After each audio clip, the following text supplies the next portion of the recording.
Thank you, Mr. Chairman. Mr. Pichai, I direct my questions to you. Many of us feel a deep urgency to protect independent journalism, and I wanted to talk a little bit about ad revenue and independent journalism. Google makes most of its revenue through selling advertising, and Google's advertising exchange is a, quote, real-time marketplace to buy and sell display advertising space, correct? Yes, Congressman, that's correct. And over 2 million websites, including online newspapers, use that exchange, correct? We are very proud to support publishers, and I don't have the exact numbers, but yes, that seems directionally correct. That's an estimate put forth by tech expert Dina Srinivasan. And your own website for Google Display Network says you have access to over 2 million sites. What is Google's share of the ad exchange market? Congressman, I'm not exactly familiar. I've seen various reports, but we are a popular choice. Great. Let me put it up for you. If you look at the screen, you will see that 50 to 60%, Google has 50 to 60% according to the Online Platforms and Digital Advertising CMA market study that was just released. And in order to buy and sell on these exchanges, websites and advertisers go through a middleman like Google's DV360 and Google Ads.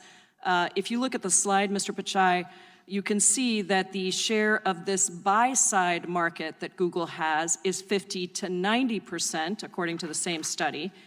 And I just want to simplify how these exchanges work. So say in Seattle, Dee's Electronics, a mom-and-pop business, wants to buy online ad space in the Seattle Times.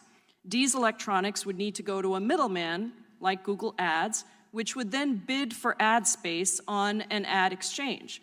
The problem is that Google controls all of these entities. So it's running the marketplace, it's acting on the buy side, and it's acting on the sell side at the same time, which is a major conflict of interest. It allows you to set rates very low as a buyer of ad space from newspapers, depriving them of their ad revenue, and then also to sell high to small businesses who are very dependent on advertising on your platform. It sounds a bit like a stock market. Except, unlike a stock market, there's no regulation on your ad exchange market. If there were regulation, it would actually prohibit insider trading, which means that the broker can't use the data in the broker division to buy and sell for their own interests. Instead, brokers have to serve the clients, their clients. Does Google have a similar obligation to serve its clients, the businesses that are selling and buying ad space? Congresswoman, if I could explain this for a minute, we paid over $14 billion to publishers. We're deeply committed to journalism in this area. On an average, we pay out 69% of the revenue when publishers use Google's buy and sell side tools. And it's a low margin business for us. We do it because we want to help support publishers in this area. I understand that, Mr. Pichai. What I'm trying to get at is when any company controls the buy and the sell side, I worked on Wall Street a very long time ago, there are reasons that insider trading is regulated, and this ad exchange is essentially the same thing.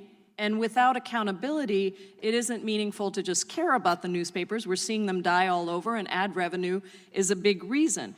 Let me put up a graph here that shows that Google's ad revenue is increasingly coming from ads on Google-owned sites and less so from other websites. Can you explain that trend? I can't quite see whether this is net revenue or gross revenue. Obviously, when it comes to non-Google properties, we share the majority of revenue back to publishers, whereas on our own properties, we obviously, we have the inventory. So, but I would need to understand more. I just quickly looked at it.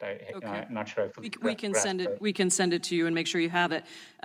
Google has not made its search traffic volumes public in years, so there's no way for us to know exactly what's happening here, and there's no way for businesses to verify whether they've been treated fairly or left behind in favor of Google-owned companies. Is Google steering advertising revenue to Google search?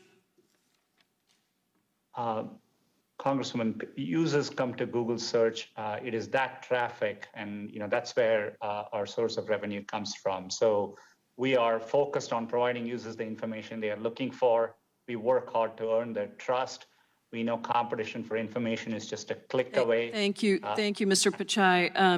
I just want to make the point that independent journalism is incredibly necessary to our democracy, and we want to do what we can to protect it. I want to just ask one last question of Mr. Zuckerberg.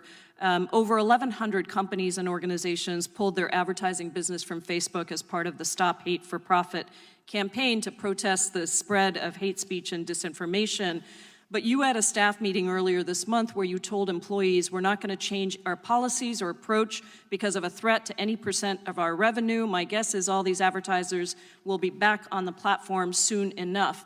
Mr. Zuckerberg, are you so big that you don't care how you're impacted by a major boycott of 1,100 advertisers?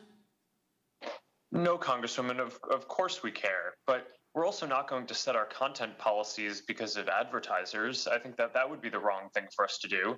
We've cared about issues like fighting hate speech for a long time, and we've invested billions of dollars. And I've talked about today how we have tens of thousands of content reviewers. We've built AI systems that proactively identify the majority. We're now at 89% of the hate speech that we remove before anyone even reports it to us. We're going to continue getting better at that. And I think that those investments over time and the results that we put up will be recognized by people, since I do believe that they are industry leading. And I think that our advertising also is, for a lot of small businesses, the most effective or among the most effective ways that they can find and reach new customers. Thank you, Mr. Zuckerberg. My time has expired, but I would just say that I know you've commissioned your own civil rights audit. I don't think that you've implemented all those recommendations yet. I hope you will move quickly to implement those. This is a critical time as we watched the body of John Lewis leave us here in the Capitol, that we focus on civil rights. Thank you, Mr. Chairman.